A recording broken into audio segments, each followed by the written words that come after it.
So, hi guys, welcome to the review of day one England versus India. So yesterday was like balanced session between India and England.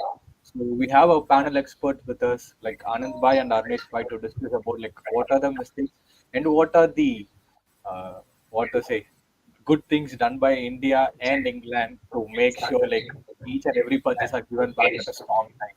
So welcome guys. So the first question I will be asking you guys is about about the toss and the conditions, like whether England made out of or use out of it, or it's just the India by losing the toss again they are just getting into the game. Arnish Bhai.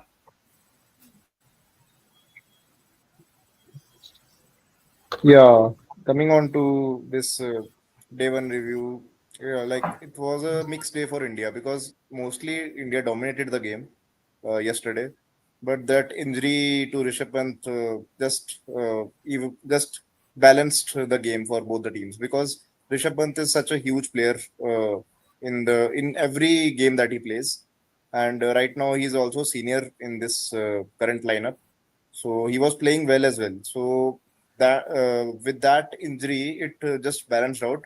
But the India losing the toss was not a disadvantage because the pitch was not that much doing that much in the first session, and India managed to play well in the first session. But after the first session, the ball started swinging more, and that's how the discipline was also maintained by English bowlers, and they got 3 wickets in the second session.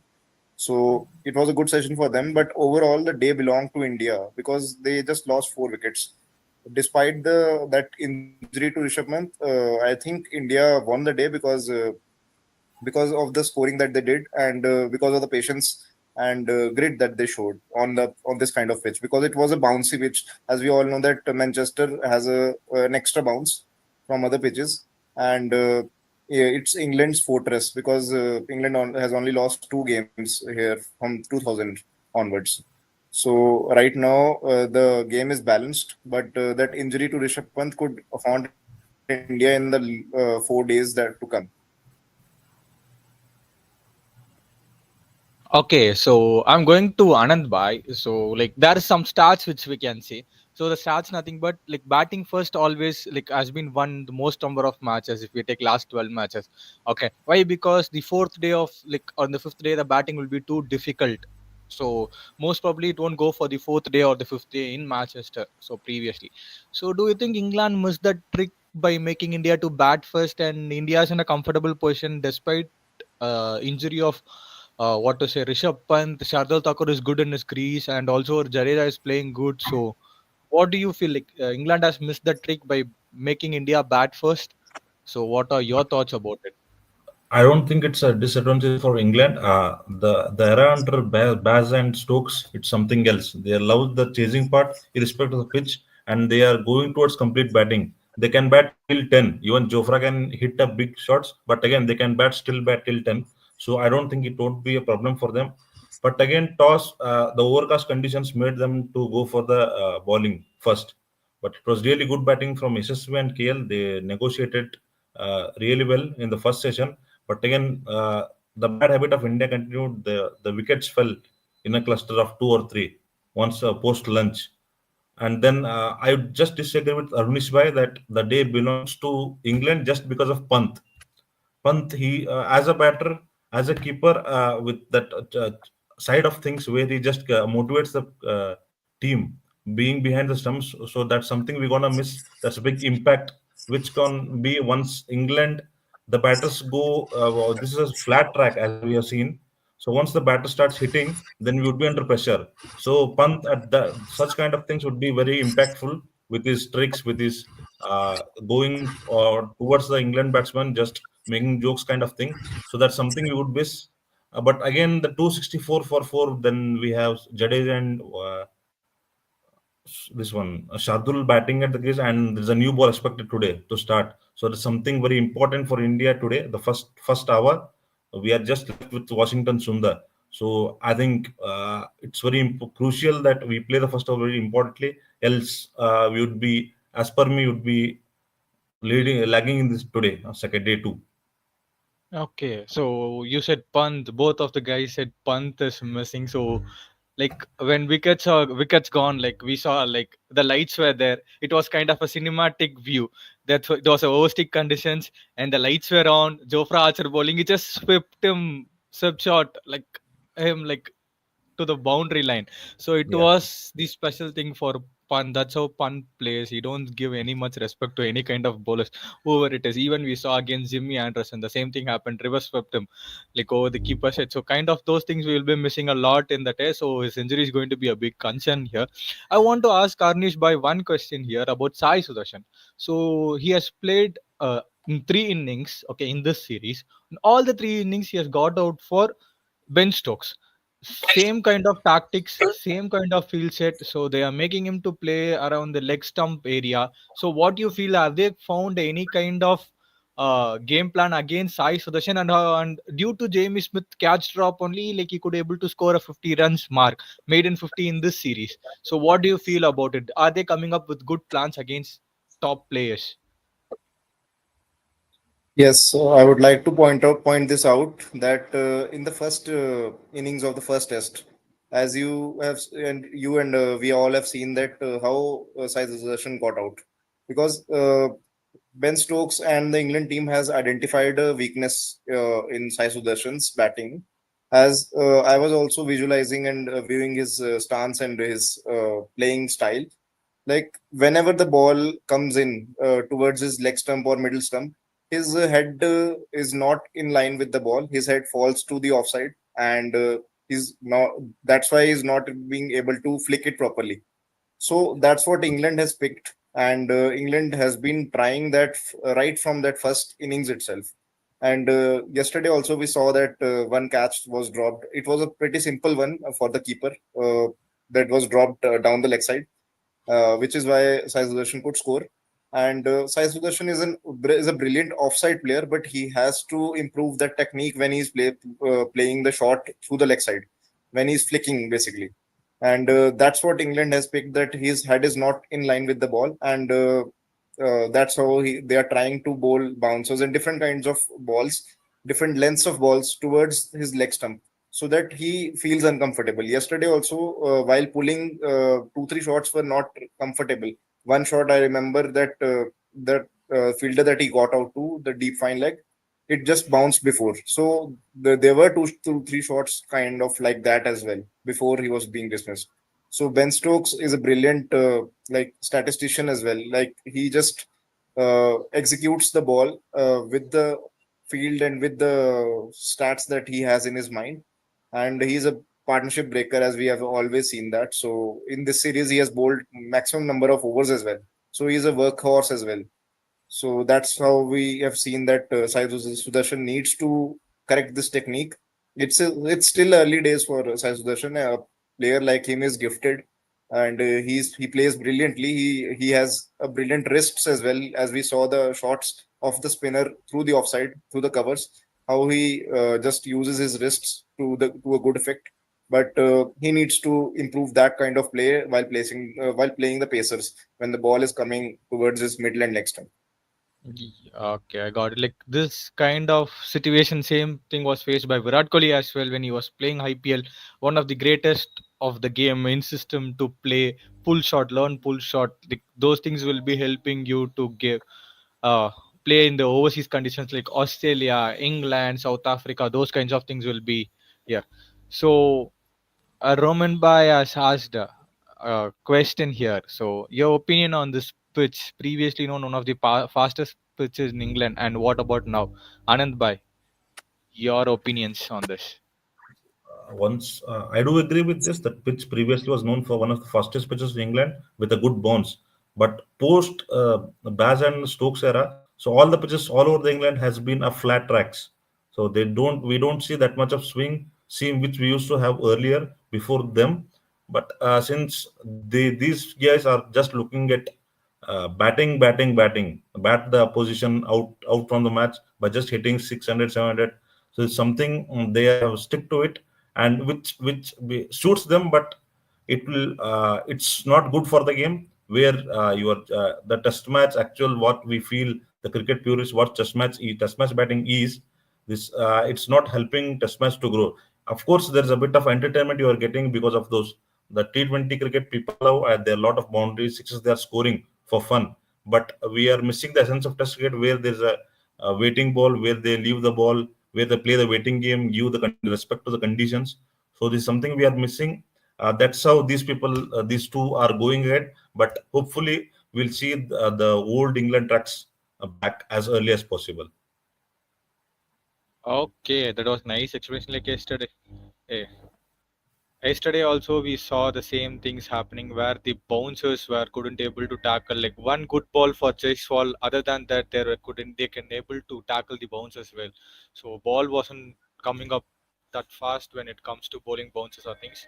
And Uma Mahesh, like he has asked a question with Pant injured. Do you think Gambhir deep batting strategy will save day for India? Can your lower order push us past 400? Like Anand bhai, sorry, like Arnish bhai, your answers for this question?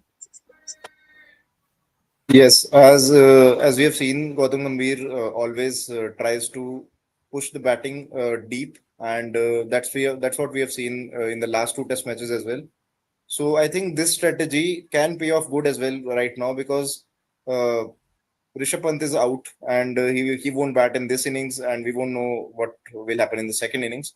But right now, as far as this innings is concerned, one smart move that he has played is that he has promoted Shardul Thakur above Washington Sundar. Because if that is the thing, is that Sundar is definitely a good batter than Shardul Thakur right now. But Shardul Thakur, being the left-right combination that he is trying to bring, is to break the rhythm of the English bowlers, and also we have a capable batter after this. So in the form of Washington Sundar. So if we can, yeah, I definitely think that this deep batting strategy can help in this case because if there was a different kind of batter right now, like Kuldeep, if Kuldeep would have been picked in this game, then it would have backfired. But right now, we have capable batters in the form of Jadeja, Shardul Thakur, and Washington Sundar. So we can get past. If we can get past 350, it would be a good total without Rishabh Pant right now. And I do believe that this strategy can be helpful in this case. Yeah, I accept your point. Agreed. Yesterday, Shardul played very with determination because he is coming with a dip in his career and also dropped in last matches. Now he's coming back after an injury of Nitish Kumar, and he has to prove his place. Why? Because if not, he won't be for the upcoming series as well. So that's right. So I want to ask one question about Gill's wicket with the false decision made by him by leaving the ball. So do you think like Gill is only playing better games in the flat track or against in the Lords he didn't score well, and now it's Old Trafford also it started. Do you think like he's kind of a flat pitch player, or it's it happens for a cricketer in a series? So Yeah, Anand Bhai, your yeah, I opinions on do. that? I do agree that we can't say that he's a flat track bully, but we have seen that he has that trouble against the in swing ball. We have seen it in the past, we have seen it currently. So England have identified the same thing. They're just pushing the ball back in. So where Gill usually struggles, even the white ball format and even red ball format, he usually struggles with the in swinging ball. So England have really trying to use it at the earliest. Probably in the previous years they used the in swing ball a bit late when Gill was completely settled and even ball was not moving that much. But here Stokes, he's a really a great thinker. I do. He's something beast. While tactician, he's very proactive. He just don't. He has any n number of plans. If plan A doesn't work, then B, then C, then D. He just keeps on going. So he definitely has picked up something from Gill's batting, and they're just trying to bowl those in swingers. And that was a brain fade from Shubman Gill that the ball was really coming in. He just left it on the length that it would bounce, but the pitch it didn't bounce that much, and that it was just crashing on the off stump. We lost Gill, but again he took a review with him, so that's even more bad thing for us. He's a captain, he has to do it right. So if not, It's not he's a a captain, mandate. so It's he is. He's an authoritative person in the field, right? So he has to take it. True. So if it is That's true, missing the but that's stumps, true, but if you're a captain, it doesn't warrant you that you take a review with you. If you know that something that it's really out, then you can just leave. It's no use being a captain. You don't have the thought that you can warranty that you have to use it. It's as simple. absolutely. But we have seen in many times, like bowlers will do that right to get a wicket. So it happens in the game of cricket, and in any game it Yeah, yeah, happens. It's the enthusiasm true. on their part. So I want to go with another question with Arnish Bhai, like Liam Dawson. So picks his wicket. Okay, picks his first wicket in the for second over when he bowled. So Jaiswal. We had also seen bit of turn with him. So what do you feel? So Indian spinners will be cashing in with those roughs, or it will be the same defensive kind of mindset which will be going towards us. Yeah, coming on to the Liam Dawson. Liam Dawson bowled beautifully yesterday. As we saw, he was more effective than Shoaib Bashir in the only innings that he has bowled till now.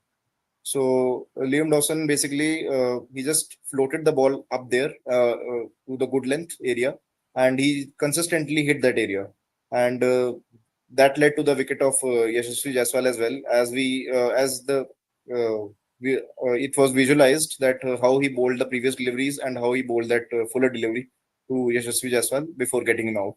So he's bowling consistently, and consistency always pays off in such conditions because there won't be turn on every ball, and that's how you get consistent and not let the run scoring affect you much. And if you put in some dots, that's how you get the wickets.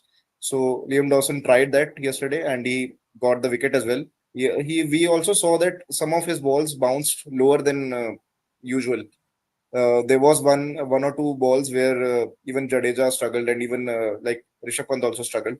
So that's what we will see. The pitch will crumble as the day progresses, and in the pitch map as well, in the like pitch review as well, it was kind of said that this way pitch will break down, and batting first always comes up good in this Manchester track. England always banks on their batting, but it will be difficult to bat in the fourth innings here because the pitch crumbles, and batting is usually tough in the fourth innings. So Indian spinners will come in handy, as we saw Washington Sundar how he bowled in the previous match. He just bowled to his lengths, and he just basically bowls to stump.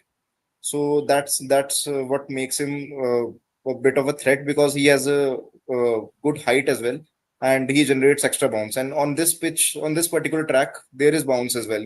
We have seen yesterday some balls were climbing, and that is how like this track will behave in the coming days as well. So Jadeja, as always, will be persistent with his wicket hitting lengths, and he'll try to stem the run flow, and he will also get purchased from the wicket on day 4 and day 5. But I think Washington Sundar will be the one to watch out for because of his height and because of the way he generates extra bounce with the ball. So I feel Indian spinners can come in handy on this pitch, and it will be a good battle to see how India performs with the ball. Okay, got it. That was a great explanation. Why? So Uma Mahesh have asked like Jurel struggle at Lodge. Can he redeem himself with the gloves in Pant absence? So absolutely yes, he can do it. We have seen many good keepers also struggle in England. Why? Because due to the swinging conditions. After ball leaving the batsman, it used to swing right or left. We can't able to judge the exact way how it happens. It's kind of a magic over there. So even the top class wicket keepers struggle. So as Zurul hasn't played any kind of matches over there, so it's a bit tough for him. It's a first kind of play for him. So I think so. This game will be a eye opener for him because he already had experience in Lodge. Like if you play in Lodge, you can play it in any ground with in England, right? So with the slope which will be playing towards you, so Manchester will be a cakewalk for him, I think so. So let's hope Jura will contain his place. So yeah, I want to ask one question like about Abhimanyu Ishwaran to Anand Bhai. So it's out of topic kind of thing. So he was taken in the team. Okay. After that, 15 debutants has been made for the Indian Test team, but still he's been waiting. okay, to get a test call. So why it is not happening for him? So even this much, why they couldn't able to make him play over Karan or Sai's session? So what is happening over there? So why this strategy is happening? Due to left right combination, or like he has not yet fitted into any roles, or what role they are looking for Team India? He's such a poor lad, man. Come on. He has scored tons of runs in the domestic cricket. There's Ranji. He has been with the team. No words. I mean, it's tough to understand why he is not being given any chances. Probably he has failed in the practice matches. We do understand, but again, even people others failed in the practice matches. But even practice match doesn't give you the complete proof that how the player is going to play in the actual match. So it's such a strange strategy. What's happening? Even we saw in the BGT, he was there with the squad, but suddenly someone injured, and we got Devdutt Padikkal in, and he played ahead of Abhimanyu. That's really scary. That's really tough on a player that you are with the squad, you are here early, but then a guy comes from India A, then he debuts ahead of you. That's really something. It's really hard to understand. Why do they carry him, or else just leave him, let him play Ranji, or something that in the first class Ranji something. It has to make some sense why they are playing that. It's really hard. We have lost plenty of legends like Wasim Jafar, for example. We have lost plenty of such players who just couldn't make for the team. But Abhiman Ishwan, he is not even getting chances. That's something really baffling. There should be some strong reasons, but we don't know. But it's really very poor to to treat a guy. Just Ah, just let him. Don't take him in the squad. Or just if you have, just play him at least one match, just for sake of play him. got it. So RK Crick Talk is he has asked like Selva by decide whom you want. So I or Abhi. I want Abhi to see in the next matches, upcoming matches. So he has been knocking the doors for so long. So I want to see him. So true, only 11 will be playing. So if kind of a tricky question here. So what if a consistent substitute coming up in the upcoming matches for the fifth test, or we are dropping Sai or any one of the batter? So kind of thing, wonderful things are happening, right? How Pant has got injury. So those kinds of things will happen for us. Don't worry. So like next question to Arnesh Bhai is like yesterday they were like the new ball was with them, but they didn't took it. They are going with the old ball itself. They went with the old ball. So what do you think? Are they planning to take like what will be the plan for England? And they haven't changed any ball. There is no complaint with the ball as well yesterday. So what do you think? Yeah, coming on to that plan that why did England not take the new ball? It was basically due to the lights. They wanted to complete their over rate as well, and it was basically due to the lights that they couldn't take the new ball, because as soon as they if they took the new ball, then umpires would have asked them to leave the field, because the lights it was getting a bit dark, and they wanted to get in some overs, and they knew that it was like it will be tomorrow morning, it will be a new ball uh, game for England as well as India. So they wanted to get in some overs so that they don't get the over rate penalty as well, because as spinners bowl, the over rates improve much faster. And yesterday they only bowled Liam Dawson, and other than that, Joe Root was tried. So that was the strategy of England, why they didn't take the new ball. And as far as the new ball is concerned, right now India will be facing the heat in today's morning, because it will be again England pacers with fresh and recovering from yesterday, firing in all cylinders with the new ball, and then we'll see how Shardul Thakur and Ravindra Jadeja will counter this ball. Basically, I want to see how Shardul Thakur tries to counter the new ball, because that's how India will get to know whether they will go past 350 or not. Because if Shardul Thakur gets out early, it will be a lot of pressure on Jadeja and Sundar to get India to a respectable total. And on this, yes, it is not that flat, but like the previous tracks on Manchester were the bouncy and seaming tracks. It's not that vicious as well. So we have to get 350 plus anyways in the first innings, because England right now has a very deep batting order. Even their number nine, like Bryden Cars, has a 50 in this series as well. So that we can see even the number 10, like Bryden Cars will come at 10. So they have like he has a 50, and Liam Dawson has around 10,000 runs in domestic cricket. So we have seen that how deep England bats. So we have to get like around 350 plus, and also we have an inexperienced bowling attack as well, in the form of Anshul Kamboj as the third pacer. So we need to get use of like get maximum use of the bowling that we have right now, and as far as batting is considered, like there needs to be a disciplined first hour. First hour will be very crucial, as it always is. So if India negotiates that first hour with the new ball, I think there are runs on this track. As we have seen yesterday, it was a bit tacky. Like the outfield was damp because of the rains, so that's why runs were not like boundaries were not coming by easily.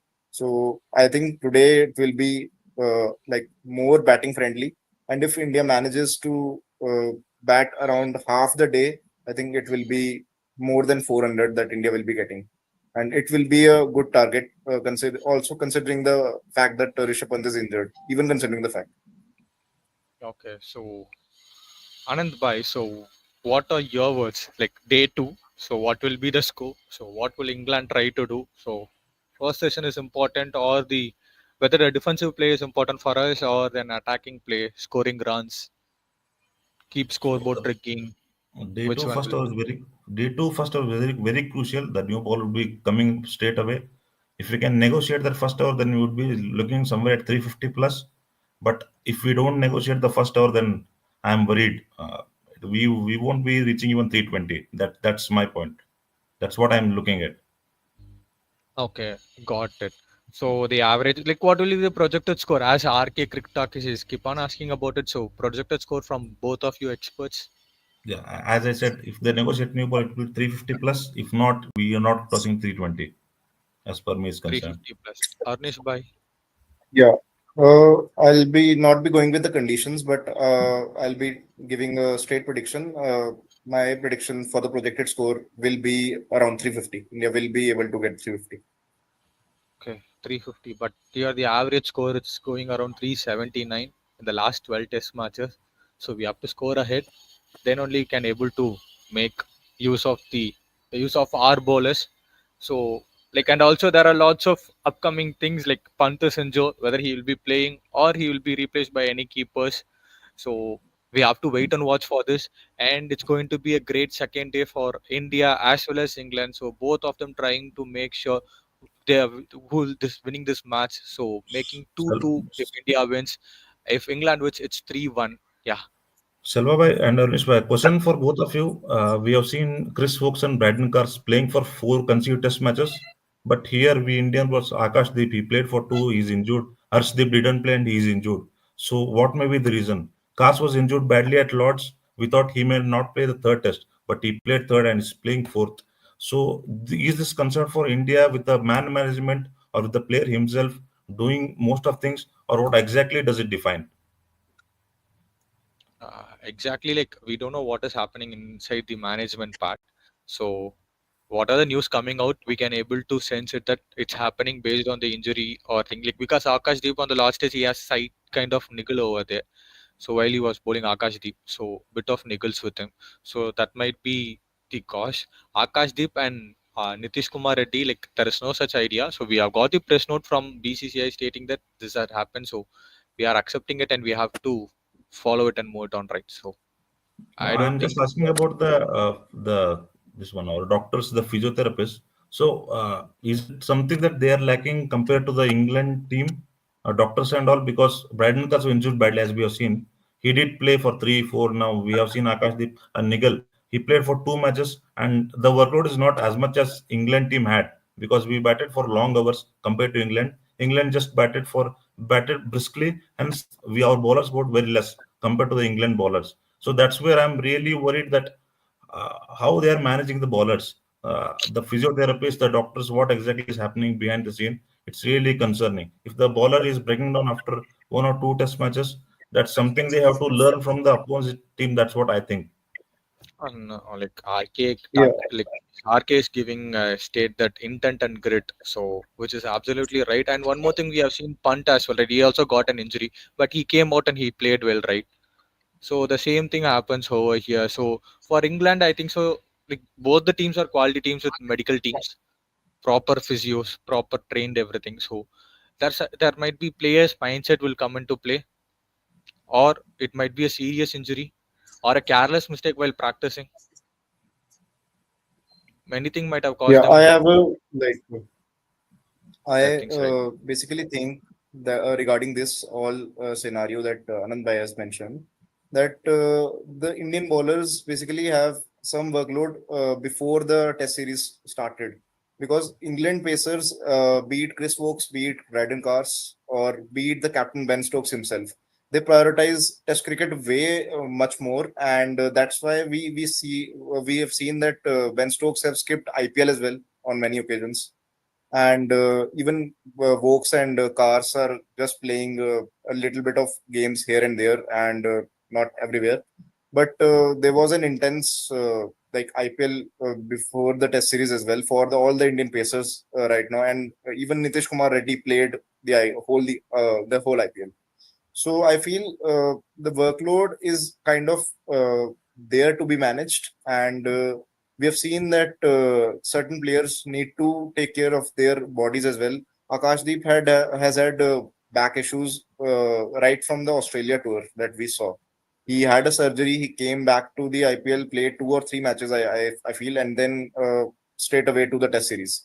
So that's where I feel players should be tested regularly. They should be they should be allowed to play some Ranji games or some kind of 4 day games before leading up to the Test series, so that their bodies get adjusted and to the long series ahead. And that's how we see that even England fast bowlers and even Australian fast bowlers, that quartet plays every test we have seen.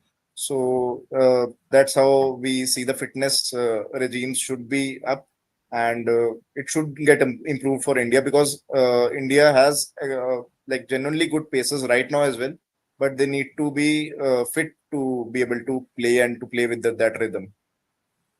Exactly, I That's right. accept it. Like when it comes to Josh Hazelwood, the Australian fast bowlers, like when they're playing IPL, they started to practice for like what to say the Test Championship. Once that is done, they're also coming into the West Indies Test tour also. So these kinds of things will be happening. See, like Ben Stokes, full intensity and keeping the pressure. That I'm still amazed by that, Pratik. So the intensity of what the intense, the way they are coming up, like we can see Ben Stokes like with a complete package how a captain should lead from front. When it comes to bowling, he's like whenever the game is going down, he started to warm up himself and try to get in and try to get partnership breaks. Okay, so that's how a captain should be. That's how a fast bowler should work. Even though small mistake in his bowling, he used to make himself feel that okay, this happened, I need to correct. The next ball will be a better ball from him. So that's how it works. So yeah, so guys, so that's it for the day one review. So day two, there will be lots and lots of interesting things how Indian batters are going to tackle the England fast bowlers with the new ball. If it's an like overcast condition, it's going to be more tougher for our Indian middle order and the lower order part. It's more exciting and an interesting one to debate tomorrow. And we are waiting our England openers to tackle against Mohammad Siraj and Jasprit Bumrah, who will be firing up against them. So let's wait and watch what's happening. This is Selva signing off from Criczenify. Please do like, share, and subscribe. Bye, guys. Take care. I have Yes. one question. Yes. Yeah, I have one question for you, Silva, and Anand Bhai also, like both the panelists. Like Indian bowling attack right now, like third pacer is debuting, the third pacer that is Anshul Kamboj, and we have the two spinners. They are both the all rounders, but not we have out and out spinner in the camp waiting for his turn, like Kuldeep Yadav is also there. So, what do you think would be the bowling strategy for India, and would they be able to come up with good bowling? Because right now we don't have Akashdeep that we had in the previous game, who had taken 10 wickets in the second game, and we have a debutant as well. And does it put more pressure on Siraj and Bumrah again to be like, if we all come up with Bumrah again and again, like we have been dependent on him. So, how do you feel that our bowling will fare in this particular game, considering the track as well? So I want to tell you one thing. When all others were playing, Bumrah is the one who had pressure. Okay. When Bumrah was not there, it was Siraj who was taking the workload, and Akashdeep performed with 10 wickets. So these kinds of things will be happening around and round. Even if we don't have Bumrah, we have to survive. So we have Anshul Kamboj, who has performed well. So he knows his strength and he knows his weakness. And Ashwin has said that he's one kind of bowler who will be sticking to the plans what team exactly needs. We have seen Zahir Khan in this place, Jasprit Bumrah, and now I have seen him in few matches, Anshul Kamboj. So Ashwin has given those kinds of comments to him. So an Indian cricketer, former Indian cricketer who has trying to judge him with those, like, the team is having some kind of confidence over him, and we can able to see him perform well as well. So he has performed in the first class cricket well. He has also taken 10 wickets in one single inning. So we can able to see him with, like, with those confidence. He will be coming up and he can able to prove himself in this test match. So we can see an upcoming fast bowlers with us. And also RK Cricket is saying that Josh Hazelwood was bowling 4 overs, 6 overs, 8 overs, these kinds of spells. Like he was preparing for the World Test Championship final. So yes, rightly said by him. DK was mentioning in the comment box in the first test itself when England and India were playing. Okay, so you, like, the Australian bowlers were trying to prepare themselves for test, even though it's a T20 format. They were making themselves fit, making their body train for those things. And this is how a fast bowler will train. This is how a cricketer will be training. So first comes the national duty, right? Like we have seen many of the players who will be skipping IPL or league T20s. So these kinds of things they will be skipping to make sure they are presenting their country and making their country win. So that's what uh, Josh Hazelwood has done. So that's what about intensity, perseverance, and grit which comes into play. Yes, your thoughts? So yeah, one more question from my side. Like, what are your both of your end of day predictions? Like, how many runs runs that we India will score has already been covered, but how about England? How many wickets and how many runs are you expecting till the end of the day? Like when England batting, you're asking about England batting, right? By end of the day too, Yes, what the yes, England yes, score. yes. Yeah. Okay. Yeah, So day two. What is England scoring? England, they need to play a slow game. How they played in Lords. If they try to play hard or kind of things, again it will be a pile of cards. That should not happen. They have to win this test match to win this series as well. So they will be very cautious in making this happen. So I feel like it will be, if India is bowled out in the before tea, it will be around 70 for one or 70 for no loss kind of thing. So I would be And predicting about you? Yeah. England somewhere around 150 plus by end of the day at the fall of 3 wickets. Oh, that's Your great. prediction, Yeah, by honest by I'm your also prediction. predicting. Yeah, I'm also predicting that England will be around 120 at the end of the day, with the loss of 2 wickets. Okay. So that's it, guys. So yeah, the talk has started for England. Like still India hasn't bowled out. So we have started talking about England batting and their wickets falling. Right. So Column that's slow. Let's that's how we go. Bit futuristic once our prediction will be. So this is Selva from Criczenify. We are signing off from you for today. Tomorrow we'll be having more discussion about Pant injury and their updates, how the match is going on, like what is the state of England. Like we'll be having more and more of discussions with who will attack this match as they are lacking bowling attack. No one behind the wickets for sledging. So, so we can see more about it. Even the press conference we saw, like Ben Stokes was giving ahead. Like we will be keeping quiet. If something is coming ahead of us, we won't be keeping quiet. We'll be definitely giving back to them whoever is coming for us. So the things will be happening. So hot and cold stuffs will be happening over there. So stay tuned. Please do subscribe for Criczenify. Like, share, and subscribe us, and wait for more contents like this with stats and with our expert panels. Thank you, guys.